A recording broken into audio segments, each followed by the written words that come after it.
Hello everyone, আসসালামু আলাইকুম। আমরা ক্যাডেট কলেজ প্রশ্ন সমাধান পর্বের নতুন একটি পর্ব নিয়ে আসলাম আপনাদের সামনে। তো আপনারা দেখতে পাচ্ছেন আজকে আমাদের প্রশ্নটা আছে Pabna cadet college SSC 2025। Pabna cadet কলেজের প্রশ্নটা প্রথমে আমি আপনাদেরকে একটু দেখাই। পাবনা ক্যাডেট কলেজের এই প্রশ্নটা দেখতেছেন যে একটা বস্তুকে সোজা উপরের দিকে নিক্ষেপ করা হলো এবং 5 সেকেন্ড পরে এটি ভূমিতে ফিরে এলো। একই সময়ে অন্য একটি বস্তুকে 180.65 মিটার উচ্চতা হতে মুক্তভাবে ছেড়ে দেয়া হলো। এখন প্রথম গ নম্বর কোশ্চেনে বলা হয়েছে প্রথম বস্তু সর্বোচ্চ কত উচ্চতায় উঠবে বা সর্বোচ্চ উচ্চতা নির্ণয় করো। দ্বিতীয় প্রশ্নে বলা হয়েছে বস্তুটি বাতাসে একত্রে মিলিত হবে কি না গাণিতিকভাবে ব্যাখ্যা করো। তো একটু যদিও বা প্রশ্নটা একটু প্যাঁচালো ছিল, আমি প্রশ্নটার প্যাচটা খুলে দিচ্ছি। যে একটা বস্তুকে সোজা উপরের দিকে নিক্ষেপ করা হলো এবং এটি 5 সেকেন্ড পরে ভূমিতে ফিরে এলো। তাহলে মনে করো যে এইখানে একটা বস্তু আছে, এই বস্তুটাকে কি করা হয়েছে, নিক্ষেপ করা হয়েছে উপরের দিকে। তাহলে উপরের দিকে নিক্ষেপ করা হয়েছে, মনে করলাম যে বস্তুটা এই পর্যন্ত উঠছে, এই পর্যন্ত উঠছে। এখন বস্তুটা কি করছে, উঠে আবার নিচে নেমে আসছে, উঠে আবার কি করছে, নিচে নেমে আসছে। এই উঠে নিচে নেমে আসতে অর্থাৎ এখানে যেহেতু বলা হয়েছিল একটা বস্তুকে সোজা উপরের দিকে নিক্ষেপ করা হলো এবং 5 সেকেন্ড পরে এটি ভূমিতে ফিরে এলো, তার মানে উঠছে এবং উঠে নামছে। উঠে উঠতে এবং নামতে যে সময়টা লাগছে সেই সময়টা হলো পর্যায়কাল। পর্যায়কাল সমান সমান দেয়া আছে 5 সেকেন্ড। ওকে, ফাইন। তারপর বলা হয়েছে একই সময়ে অন্য একটা বস্তুকে 180.625 মিটার উচ্চতা হতে মুক্তভাবে ছেড়ে দেওয়া হলো। তাহলে এইখানে আবার আর একটা বস্তু ছিল, যে বস্তুটা ভূমি থেকে কত উচ্চতায় ছিল, 180 180.625 মিটার উপরে ছিল। তাহলে এই যে একটা বস্তু, এটা ধরলাম দ্বিতীয় বস্তু, দ্বিতীয় বস্তু, আর এটা হইলো আমাদের প্রথম বস্তু, প্রথম বস্তু। তাহলে এইখানে প্রথম প্রশ্নে বলা হয়েছে প্রথম বস্তুর সর্বোচ্চ উচ্চতা কত, প্রথম বস্তুর সর্বোচ্চ উচ্চতা কত। তাহলে গ নাম্বার প্রশ্নটা আমরা এখন সমাধান করব। গ নাম্বার, তাহলে এই যে একটা বস্তু ছিল, এই বস্তুটাকে উপরের দিকে নিক্ষেপ করা হয়েছে, এই বস্তুটা উপরে উঠে আবার নিচে নামছে, তার জন্য সময় কতক্ষণ লাগছে, সময় লাগছে t=5 সেকেন্ড। তার মানে উঠা এবং নামার সময়। তাহলে উঠতে যে সময়টা লাগছে সেটা যদি টি হয়, নামতে যে সময়টা লাগছে সেটা যদি টি হয়, তাহলে ক্যাপিটাল টি ইকুয়াল টু হবে 2t। তাহলে 2t ইকুয়াল টু 5 সেকেন্ড। তাহলে দেখো তো আমরা কি জানি যে কোনো বস্তুকে যখন উপরের দিকে নিক্ষেপ করা হয় তাহলে এই বস্তুটার একটা আদি বেগ ছিল, শেষে গিয়ে শেষ বেগ সর্বোচ্চ উচ্চতায় গিয়ে শেষ বেগটা কত হয়ে গেছে, 0 মিটার পার সেকেন্ড হয়ে গেছে। এইখানে জি জি ছিল নিচের দিকে অভিকর্ষ ত্বরণ। তাহলে আমরা যদি এখন লিখি, দেখো তো আমার কি আছে, ইউ আছে, জি আছে, ভি আছে, আমার টি আছে। তাহলে ইউ, জি, ভি, টি। তাহলে এই চারজন আছে, শুধু নাই, কে নাই, এইচ সর্বোচ্চ উচ্চতা নেই, আমরা ধরে নিলাম আর কি। তাহলে আমি যদি এখন লিখি যে V equal to U plus G T, V equal to U plus GT, যখন বস্তুটা কি করবে, নিচের দিকে নামবে।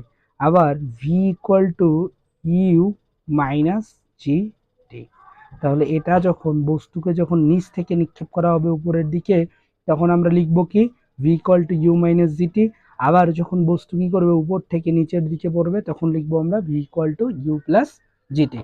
তাহলে এইখানে দেখো তো, যেহেতু বস্তুটাকে আমি নিচ থেকে নিক্ষেপ করতেছি, তাহলে কি লিখবো আমি, V equal to U minus G T. তাহলে V equal to U minus G T, আবার ভি, ভি ইকুয়াল টু কি হয়ে যাবে, সর্বোচ্চ উচ্চতায় যখন এইখানে আসবে তখন বেগ হয়ে যাবে 0। তাহলে V equal to 0 U minus G T. তাহলে এখান থেকে আমি লিখতে পারি G T equal to U. তাহলে এইখান থেকে আমি লিখতে পারি T equal to U divided by G. তাহলে এইখানে যদি এখন তুমি বসাও T, T equal to 2t, 2 into T এর মান কত, ইউ ডিভাইডেড বাই জি। তাহলে ক্যাপিটাল টি ইকুয়াল টু কি লেখা যাবে, 2u ডিভাইডেড বাই জি। এইটাই তোমাদেরকে কি করানো হয়, সূত্র হিসাবে মুখস্থ করানো হয়। এটাই তোমাদেরকে সূত্র হিসেবে মুখস্থ করানো হয়। এখন প্রশ্নে বলা হয়েছে কি প্রথম বস্তুর সর্বোচ্চ উচ্চতা নির্ণয় করো। প্রথম বস্তুর সর্বোচ্চ উচ্চতা নির্ণয় করো। তাহলে প্রথম বস্তুর সর্বোচ্চ উচ্চতা নির্ণয় করতে গেলে আগে আমাদেরকে কিউ জানতে হবে, ইউটা জানতে হবে। তাহলে ইউ এর মান কত? তো আমি যদি এখানে টি এর মানটা বসাই দিই 5 সেকেন্ড টু ইউ, জি এর মান হলো 9.8, তাহলে এইখান থেকে এটা ক্যালকুলেশন করলে কত চলে আসবে? তাহলে এইটা যদি আমরা এখন ক্যালকুলেশন করি তাহলে কি আসবে? 2u equal to 5 into 9.8, U equal to হবে 5 45 49 ডিভাইডেড বাই 2, দ্যাট মিনস হইল কত? 24.5 মিটার পার সেকেন্ড। তাহলে আমরা পেয়ে গেলাম বেগ, পেয়ে গেলাম বস্তুটা। তাহলে বস্তুটাকে কত বেগে নিক্ষেপ করা হয়েছিল ভাইয়া? বস্তুটার আদি বেগ ছিল 24.5। এই বেগ নিয়ে বস্তুটাকে উপরের দিকে নিক্ষেপ করা হয়েছে। এখন শেষে গিয়ে শেষ বেগ কত হয়ে যাবে? 0 মিটার পার সেকেন্ড। অভিকর্ষ ত্বরণ কত ছিল? G equal to 9.8 metre per second square. তাহলে এখন আমি এইখানে কি বাইর করতে চাই?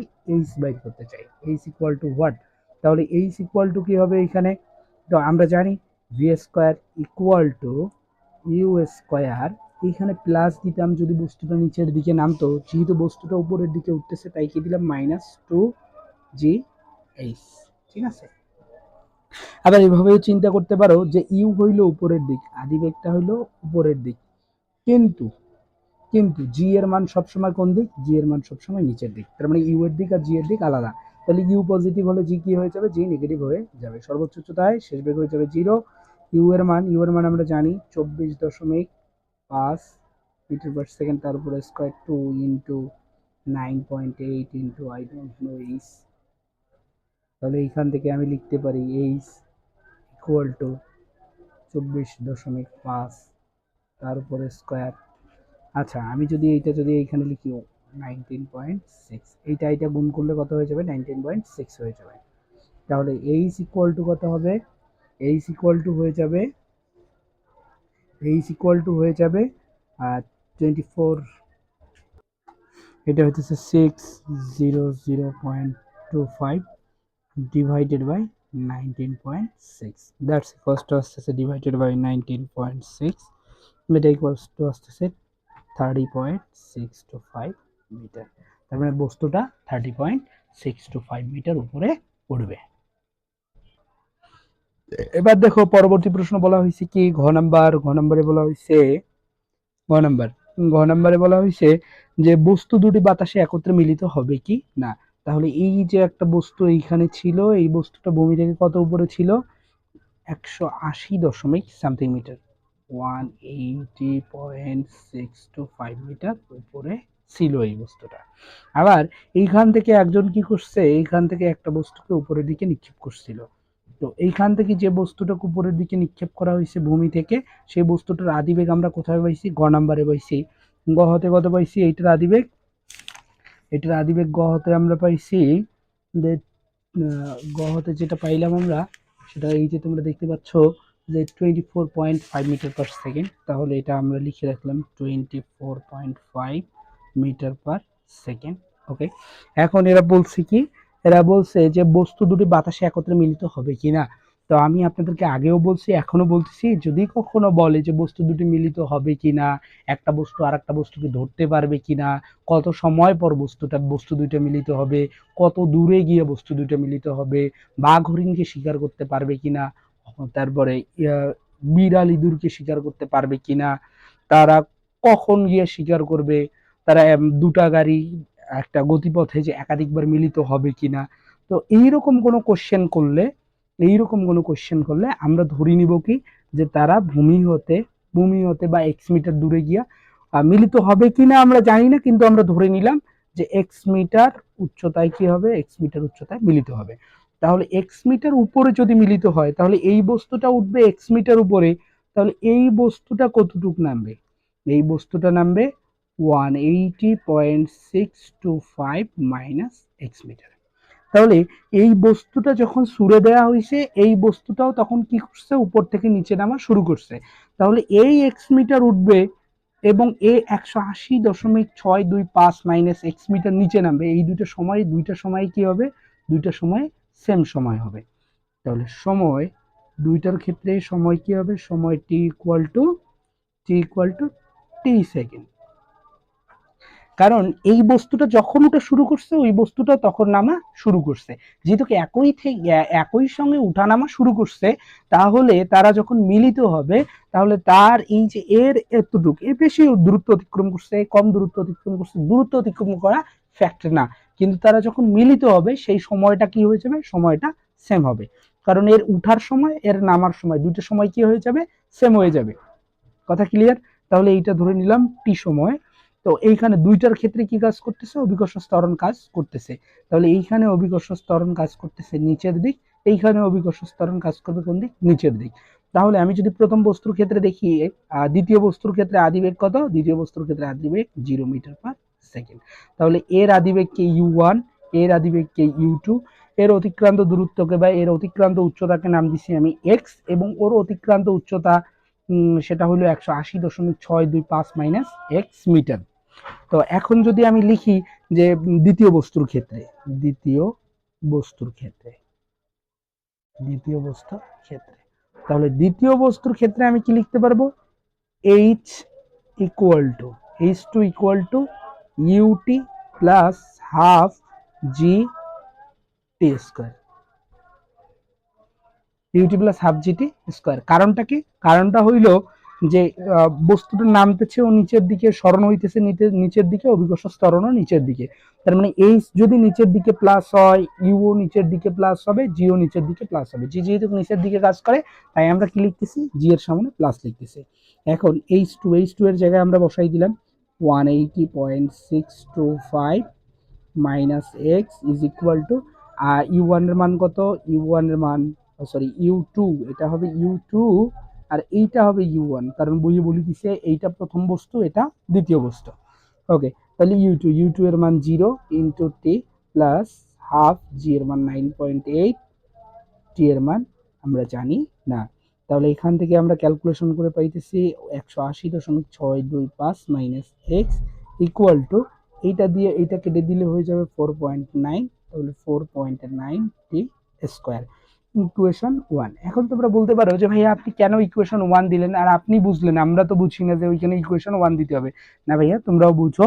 এইখানে দেখো যে আমরা এই যে টি একটা হইলো আমাদের আননোন, এখানে আননোন টি একটা, আর আননোন কি আছে, এক্স এর মান আমাদের আননোন, তাহলে আননোন যতটা হবে ইকুয়েশন ততটা হবে।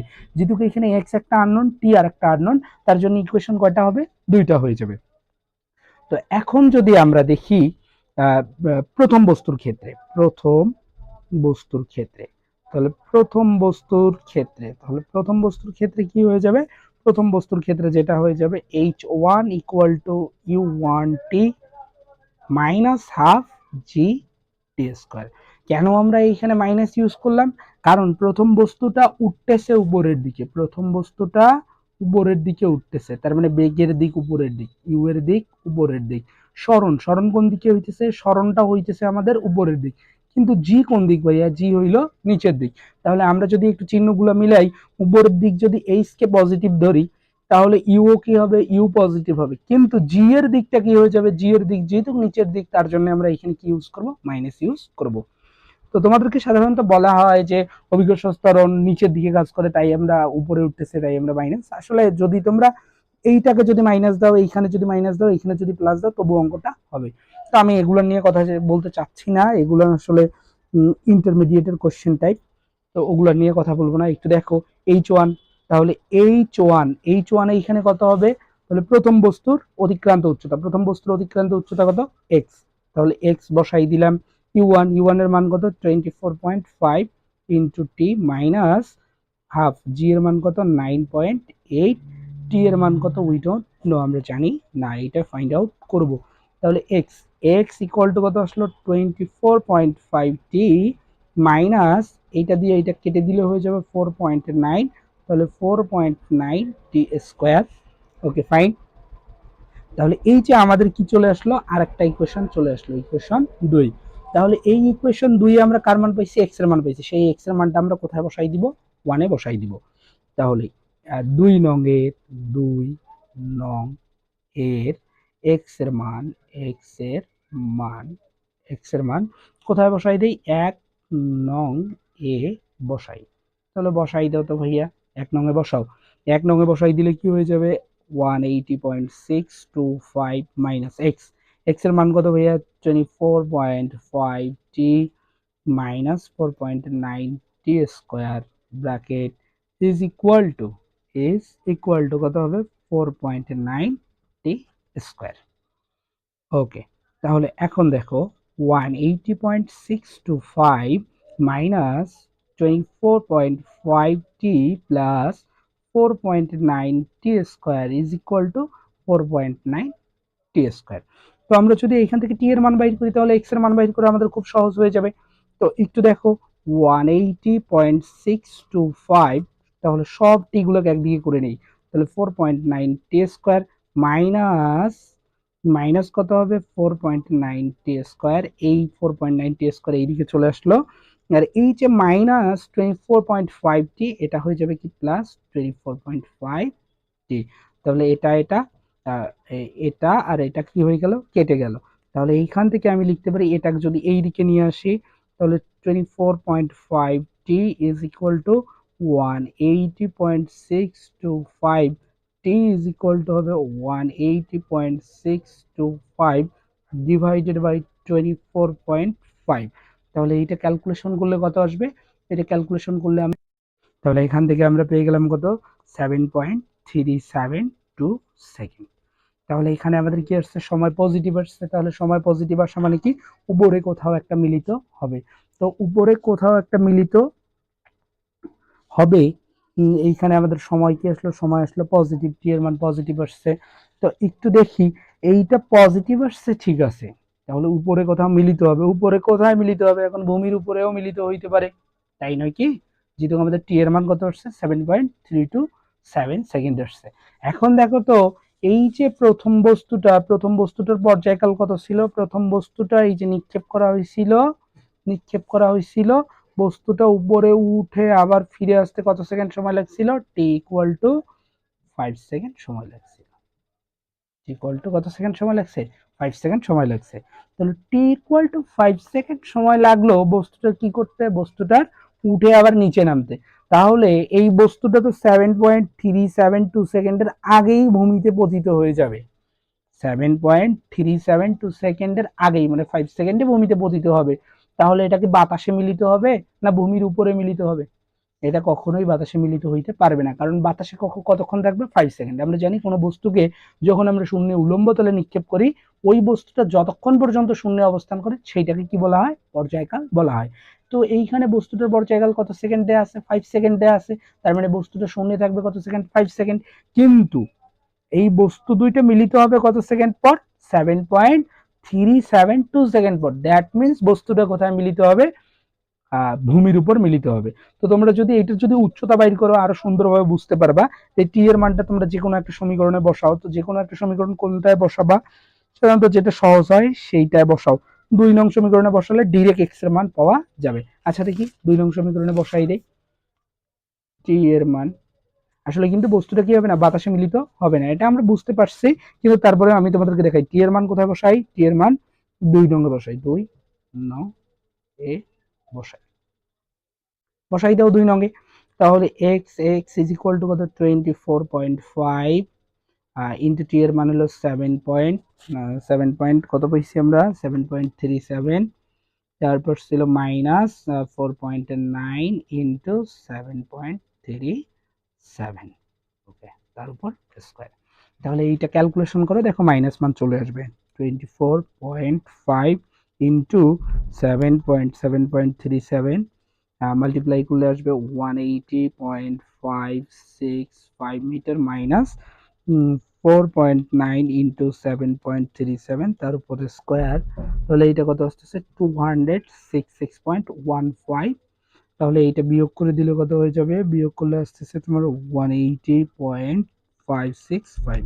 তাহলে বিয়োগ করলে আসতেছে 85.5858 মিটার। কিন্তু এটা কি আসলে মাইনাস, তার মানে বস্তু দুইটা মিলিত হবে কোথায়?